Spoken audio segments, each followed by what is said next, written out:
Dirt, Chapter 10. Dirt moves in. I was completely prepared before Dirt actually moved into the house that Sunday, and it couldn't come soon enough. Images of the horse meat sign had popped up in my mind ever since I saw it, and the idea that this might be my pony's fate tortured me. As expected, Enid didn't seem to notice that I'd borrowed a few bales of hay and straw, and who needed a wheelbarrow anyway when there was a perfectly good cart from the Stop and Shop that had been stuck in the snow all last winter up by Mutter Street. And speaking of the snow, my father kept a sturdy shovel behind the house for winter storms, along with a huge plastic tub crammed with old cans of paint, perfect for Dirt's water. Although I was impressed with the Canadian couple's online account of making a kitchen chair into a fashionable hay trough, I didn't have an extra piece of furniture on hand and ended up loading the hay right onto the bedroom floor. Considering Dirt's carefree habits concerning cleanliness, I didn't think he'd mind. Early that afternoon, my father helped me spread layers and layers of straw bedding on the old wood floor without asking one single question. When I filled up the plastic tub with cold water and carried it inside, he cleared his throat. He traced a wide, wavering step toward me and took my face in his chapped hand. I could see that the salt in his hair was overcoming the pepper, and the creases in his face were deepening. Then he smiled. My father's smiles meant many different things at different times, but this time I knew that he understood. He always understood that I needed to rescue Dirt. When I was just 4 or 5, I remember fishing with my father at Shetler Pond. He pulled up a quivering flash of silver and placed it on the pebbles next to me. The fish jumped and shuddered, and I dissolved into tears, heartbroken to see something in so much distress. But my gentle father immediately unhooked the fish and threw it back into the lake, taking me in his arms, and so I knew he understood what rescuing meant. My father wasn't there when Dirt actually moved in, so I handled the big event all on my own. In order to ensure that my pony stayed safely in my yard all day, I had to make certain that it was fully equipped with rotted pumpkin squashes and bumpy gourds of all kinds to keep Dirt's interest. Not too difficult to do, seeing as it was such an early fall. Pumpkins, squash, and gourd season. Perfect. I went up to Dirt and kissed his nose. Mashed squash isn't my favorite food, so I may have wiped off my mouth quickly. Dirt raised his chubby lips in his usual grin, showing off stained square teeth. I laughed, then attached a piece of old clothesline rope to his worn bridle. He looked up and batted his one eye, already suspicious of what was to come. But when I tapped him twice on the nose, the command to walk on, to my surprise, he obeyed promptly. The Mouet library book mentioned that Shetlands like to know what's expected of them, and I made a mental note to be as clear as possible from that day forward. The clothesline in my hand was loose. I didn't even have to pull on it one bit, and so Dirt and I walked slowly into my house, his new home, one step, one hoof at a time. My first mistake was storing the hay in the corner of his bedroom. Once Dirt noticed the tempting pile, he shook his head, spun around twice, and lunged. If I hadn't intervened by promptly pulling on the clothesline and then his tail, heavens knows what would have happened. Miss Mouet's book on Shetlands definitely warned about overfeeding. My second mistake was not realizing how often ponies pee. This first day must have been a record because every time I turned around, Dirt was drizzling. The Mouet poet had also warned that it was harmful for ponies to breathe in their own urine since it was full of ammonia and could hurt their lungs. Each time Dirt peed, I had to make sure that I covered the spot with fresh straw. It seemed that I would have to devote myself to teaching Dirt how to pee and poop on command outside if I didn't want to be constantly shoveling out his room and lugging in more and more new straw. Taking care of Dirt wasn't going to be easy, and so we began living together, my father, Dirt, and me. It was certainly an unusual arrangement, but there was really no alternative considering the circumstances. Early mornings, I'd slip out of my sleeping bag onto the kitchen floor, throw on my mother's old khaki jacket and a pair of my father's work boots, and stumble out the back door. First, I'd load the shopping cart with the just right amount of hay from where I safely stored it back under the roof overhang, wheel it to the house, and open Dirt's door to greet him gently. Dirt appreciated a restrained rousing, as he preferred to wake slowly, one limb at a time, until he was finally on his feet. Then, snorting indelicately, he'd gobble up all the hay as if he'd been starving. Dirt was most definitely greedy, particularly when faced with food. I learned not to expect polite morning greetings. In fact, I learned not to expect politeness in any form at all. Once Dirt helped himself to some water from the plastic tub outside and sprayed me from head to toe. No question that this was a deliberate crime. Once he shoved me with his head when I was bent over in poop retrieval. Again, he most certainly knew what he was doing. You can't kid a kidder. But then there was the best part, when Dirt would steady himself, then rest his bulky head right on my shoulder. It was different from when he'd playfully nip, and it was different from when he'd prod me for a treat. First thing in the evening, just before going outside for his nightly walk, Dirt always found the exact right spot on my shoulder to lay down his head, and I'd feel the warmth of his weight all the way through. Funny how his heavy head on my shoulder always made me feel lighter. Sometimes the weight of a friend who needs you can lessen your load. Not that those moments of affection lasted for more than a minute. Soon Dirt and I were tromping together outside, and I was giving him the prompt to pee. My raised hand meant pee, my closed fist meant poop, and my two hands clapping together meant quit that messing around and do your business. Well, if I can tell you, teaching a pony to relieve himself on cue isn't easy. We'd practiced all the time, and still Dirt would pee and poop inside. Then I'd have to haul out the shopping cart all over again, fill it with clean straw, shovel out dirty stuff from Dirt's room, and lay down a brand new bed of straw. And then there was making sure his water tub was always filled, giving him just the right amount of hay and only a bit of grass outside, brushing him with an old steel brush I found at Shetler Goodwill, and taking him for exercise walks without anyone seeing and wondering. After all, Dirt had been kidnapped and technically could be considered a hostage. So Dirt and I carried on by ourselves, trotting in and out of the little crooked house, sometimes playing hide and seek in our small backyard, sometimes chasing each other in circles or sharing a tidbit of carrot or apple. Every once in a while, I'd imagine a shadow lurking in the cluster of evergreens beyond, someone spying on me, or maybe Enid herself, planning to have me taken away by the police. But I quickly realized guilt was playing tricks with my head. I had reason to feel guilty, having just committed a crime. Although hiding Dirt was just a temporary measure, I was still a thief. My guilt was only a flash in the pan, however, and I continued to work tirelessly on teaching Dirt my silent commands. And if I was lucky, he'd pay attention for a few minutes, but often he'd balk. In the evenings, we'd stare together at the starry Shetler sky in exhaustion, leaning flank to shoulder, shoulder to flank. But what I knew and didn't want to think about was how those peaceful days with Dirt might be numbered. Funny how you can put things out of your mind when you want to. Not so funny when there are officials of the state scheming behind your back. Chapter 11. Enough is enough. It was the last Friday in September when I finally had enough of Robert Frost Middle School. Things had been going pretty well through most of the month, and Hayward Prune appeared to have changed most of his evil ways, sometimes leering at me in the hallways, but pretty much leaving me alone. There seemed to be a logical explanation for this. One morning in math class, I overheard Latvinia T. Stout telling Ethan Diggs that Mr. Prune had warned Haywood that if he didn't shape up, he'd be sorry.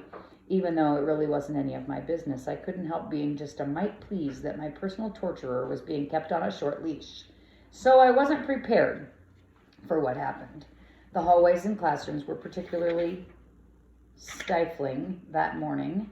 I was always surprised when the cool fall was interrupted by a few warm days, steady weather that frizzed up my hair, so it was as wide as it was tall.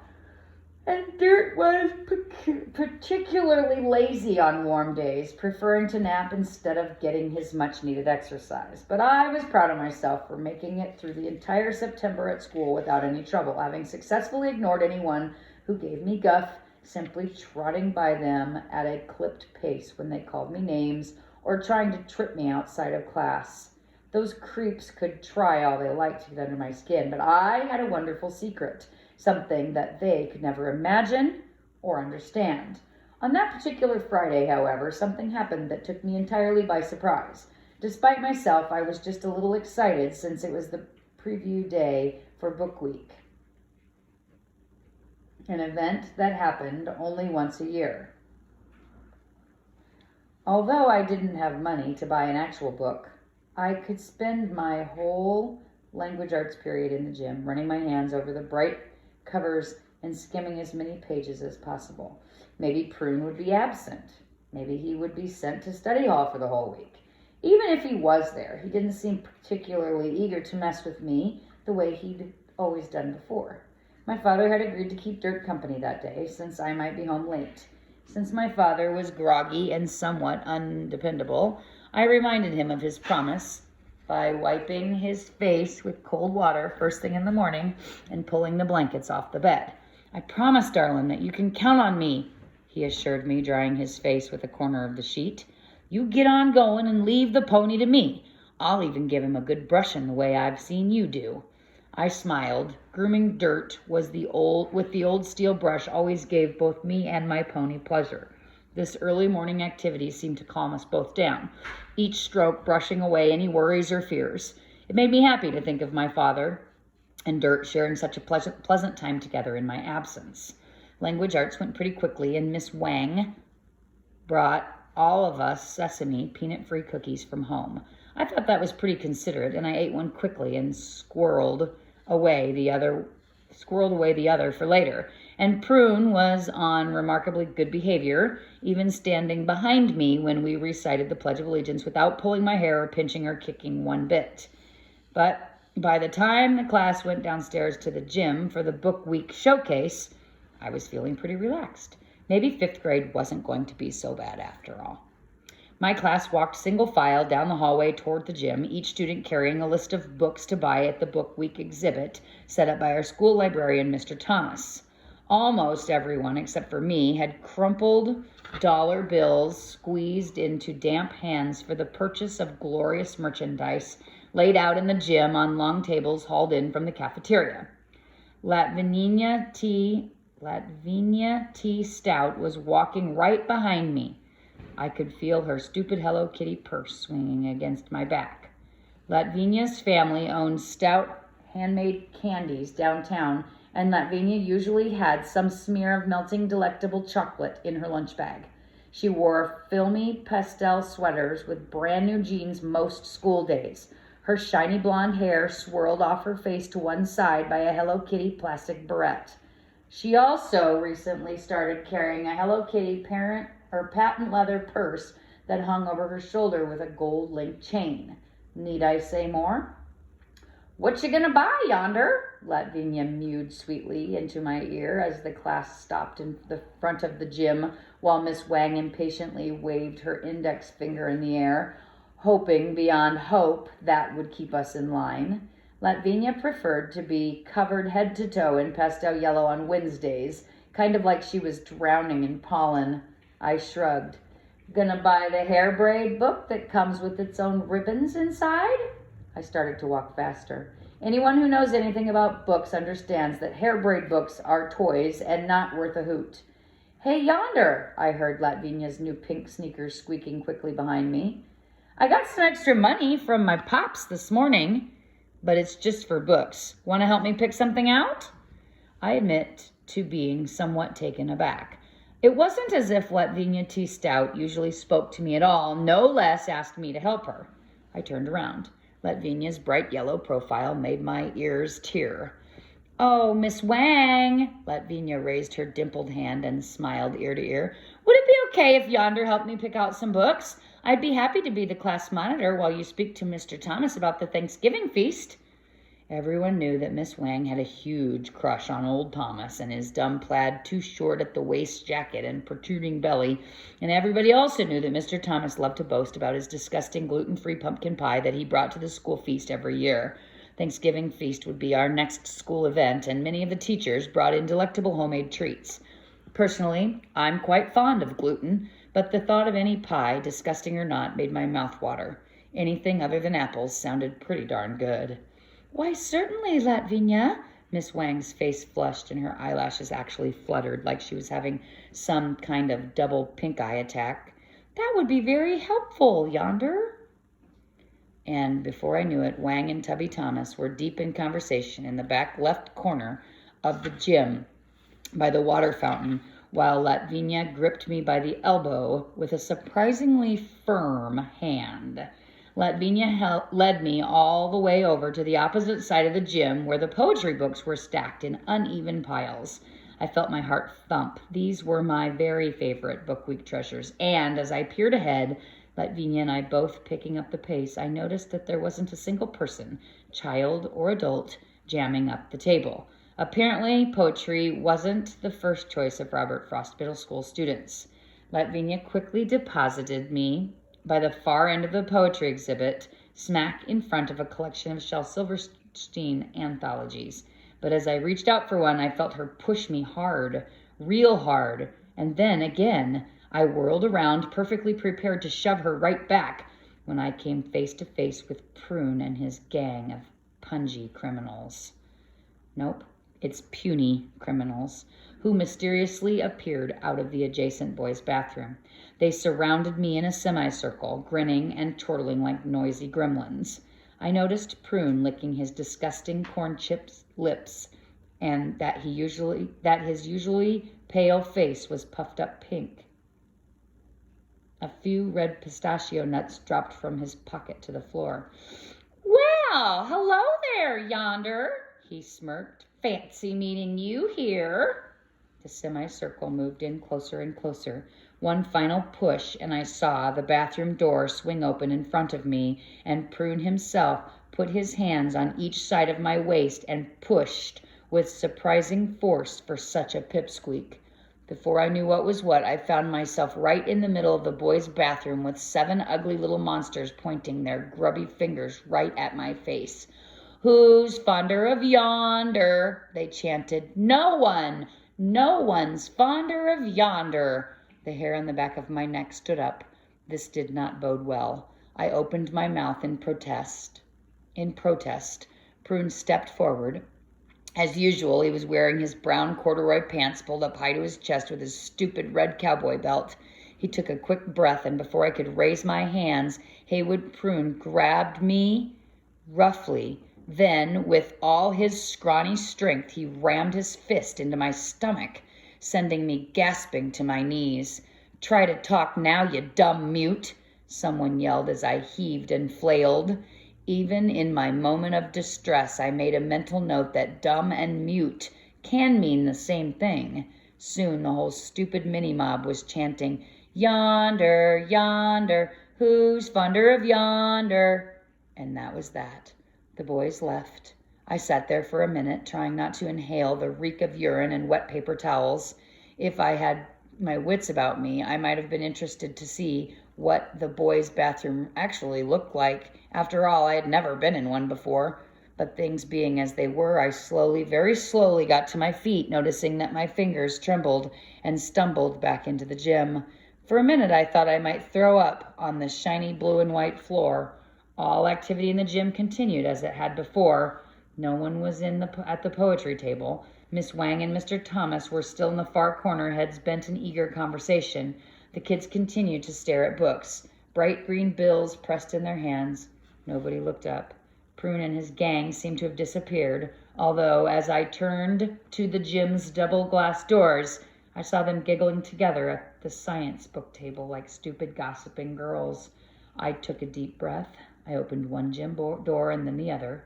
I walked down the lower level hallway, then up the stairs to my locker where I grabbed my mother's soft khaki jacket. And then I marched all the way through the middle school corridor, past the bulletin board drawings of mythological creatures from ancient Greece that we had made earlier that fall. Pegasus was mine, and I ripped it from the wall, then crumpled it quickly with one hand. As I strode straight out of Robert Frost Middle School's front door, I tossed the paper ball backward without even turning around to see where it landed. Chapter 12. My secret is revealed. I ran all the way home, absolutely positively done with Robert Frost Middle School forever and ever. Haywood Prune, Ethan Diggs, Latvenia T. Stout, and their gang of criminals weren't going to have to push me around anymore. My mind was made up. There would be no returning to school, Trudy or no Trudy. To my relief, I found Dirt and my father in the kitchen sharing an apple. Both brightened when they saw me. "Good day, darlin'?" my father asked absently. It was 11 a.m., and I had only been gone 3 hours. He turned to pour himself a large mug of special cider and gave the rest of the apple to Dirt. I rushed to throw my arms around Dirt and bury my face in his neck. "Well, this old pony of yours and I did fine," my father continued. "There might have been a few messes inside when I was napping, but I'm planning to clean them up spick and span." I knew that my father did his best. I knew that he wanted to help. But I also knew that Dirt probably hadn't had a single walk in my absence and probably hadn't even had his late morning snack. It was okay. Since I wasn't going back to Robert Frost, I wouldn't have to depend on my father to help with Dirt or for anything else. Sometimes it's just easier not to ask anyone for anything and take care of things yourself. Apparently, it was an orchard day, so after finishing his cider, my father gave me a kiss on the head, put his favorite black baseball cap on, and sauntered out the front door. I quickly cleaned up any poop and hay that had been left behind on the floor, gave Dirt a brief walk outside, then settled him back into the room. By then it was almost noon. Closing Dirt's door behind me, I started to the kitchen to make myself a double-decker apple sandwich with a day-old biscuit from the bakery, when who did I hear banging on the front door? Not again. Not so soon. I froze mid-bite, my sandwich gripped tightly in both hands. I hadn't even had a full hour to hammer out a new plan. "Open the door yonder. I know that you're in there, and I'm not happy you left school in the middle of the day." What to do? It wasn't as though I thought Trudy wasn't going to return. I just hoped it wouldn't be for a while and that I'd catch a break. Coming back to spy on me so soon seemed like overkill. I needed some time to take a breath and figure things out, for goodness sake. No such luck. The knocking continued. It seemed that I really didn't have a choice. So slowly, dragging one foot behind the other, I headed to the front door. I wasn't looking forward to hearing what Trudy had to say. She did not look happy. Her arms were crossed over her chest, and she was tapping one foot on the ground. I noted that her red hat was dented, and one of her short, stiff braids had unraveled, some stray hairs sticking to her cheek. Her forehead glistened with sweat, and her pink lipstick had mostly worn off, leaving a little leftover neon dot in the corner of her one lip. "It certainly took you long enough to open up," Trudy sputtered, immediately scanning the house. "I thought we had an agreement that you'd get yourself to school every day and stay there. And now," she continued, brushing past me into the house, "I had to come all the way back here again, and this time your principal called me since you apparently hightailed it out of school without permission and in the middle of the day." She stopped to glare at me for a minute. "I'm going to see what's really what." Before I could stop her or even catch a breath, Trudy marched into my living room and headed to my father's open bedroom door. I could hardly believe it, but she had the nerve to stick her head all the way inside, call out his name, then turn right around and head for Dirt's room. "Where is your father yonder?" Trudy was dead serious, definitely not messing around. "I'd like to speak to him immediately." There wasn't any time to intervene. She knocked on the second bedroom door with a grim determination and pushed it open, although I tried to block her with an extended leg. I held my breath and heard a clamor of words spill. "As I live and breathe," she exclaimed finally, and then repeated herself. "As I live and breathe." Dirt turned around lazily to look at her with his one good eye, as if to assess the situation at hand, a wad of hay in his mouth, and then slowly swung it back around again, clearly more interested in his snack. "Yonder?" Trudy said haltingly. trying to catch her breath. What in God's name is that creature doing in your house? I may look like a fancy city gal, she touched her hat with one hand as if for emphasis, but I grew up in the country, just like you, and just like you, she hesitated for a moment, and I thought I saw her lip tremble. I grew up without much guidance, but I never, and I mean never, met anyone who kept a pony in the house. There surely must be sanitation regulations. This must be against the law. I shrugged. While I wasn't sure I believed in the Almighty, I absolutely knew that it was never proper for adults in authority to use his name so nastily, especially when in the company of impressionable youth. How long has this animal been inside? Dirt's presence in the house was evidently extremely upsetting to Trudy. She bit her lower lip and her eyes looked wild. Promise me that you'll get rid of it immediately. I'm guessing you thought it best to keep it out of the rain today, and that this is a highly unusual circumstance. But yonder, Trudy stopped to catch a breath, animals can easily tolerate rain, and you must promise me that you'll take it back out to its stable or whatever you have it tied up outside to, so I won't have to file a report and formally intervene. I really don't want a formal intervention, as I'm not yet sure that would be the best option for anyone. But you can't continue like this, doing whatever you feel like no matter what. There are consequences to breaking rules, and it seems as if you've been breaking every rule in the book. You're not living on your own island, for heaven's sakes. I nodded just to calm her. I certainly didn't see the need for such hysteria. From inside the bedroom, I could hear Dirt pressing his head against the door. Of course, I had closed it quickly after observing Trudy's horror and shock. There was certainly no point in overextending their first and evidently traumatic visit. Whack! Dirt's head butted the door, then jiggled the doorknob. He was a very curious pony, a quality shared by the Shetland breed. I had read about this in the Muet book. What to do? Let Dirt out and risk upsetting Trudy even more? Or make her a cup of my father's iced cider, a brew he concocted every fall? I looked up at Trudy, and she looked back at me. It's not as if I think you're a bad girl, Yonder, she finally said quietly. I know that you've managed to keep your grades up and have been through a lot of sorrow, and it couldn't have been easy. But it just isn't acceptable for a girl of your age not to go to school, and it certainly isn't acceptable to keep a horse inside your house. Does your father know about this? Of course, he must. Whether he does or he doesn't. If the horse isn't gone as soon as possible, then I'll have to call the authorities. What were you thinking? And what, for goodness sake, was your father thinking? Pony, not horse, I thought. Shetland pony from the Shetland Islands. By now, Trudy had begun muttering to herself as if she forgot that I was standing right next to her. It occurred to me that Trudy might not be of sound mind, but I knew better. I knew she was right, and I knew that I lived in a very peculiar manner. After all, how many 11-year-old girls locked their fathers into bedrooms at night and slept on the kitchen floor so their pet Shetland pony could have a bedroom all to himself? How many girls had no one to tell them what to eat or what to wear, to go to school or to go to sleep, or brush their teeth or hair, or do their homework, or be careful when talking with someone they didn't know? How many girls chose not to say a single word, to not ever speak so that they would never have to answer questions about not having a mother? How many 11-year-old girls lay on the cold floor each and every night, comforted by the sound of a 300-pound pony's breath as it thundered through the long, lonely night? I handed Trudy a glass of my father's special cider. I watched Trudy gulp it down and grimace. Her eyes flew open wide. Why, this isn't cider at all, Yonder, you little scamp. This is moonshine you've given me.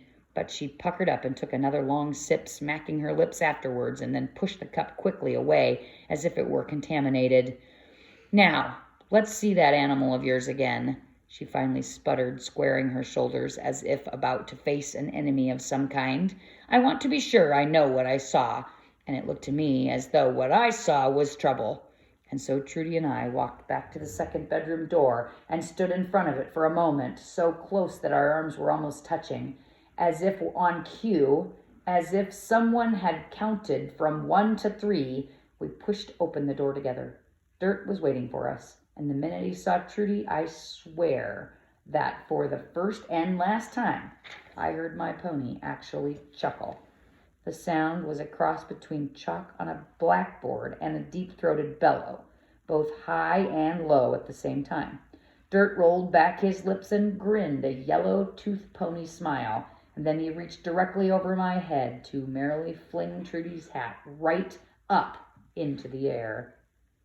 It seemed to hover by the ceiling for a moment, then spiraled downward, spinning directly onto the only head in the room with a yellow forelock and 2 downy pointed pony ears. It was the long-lost love after all.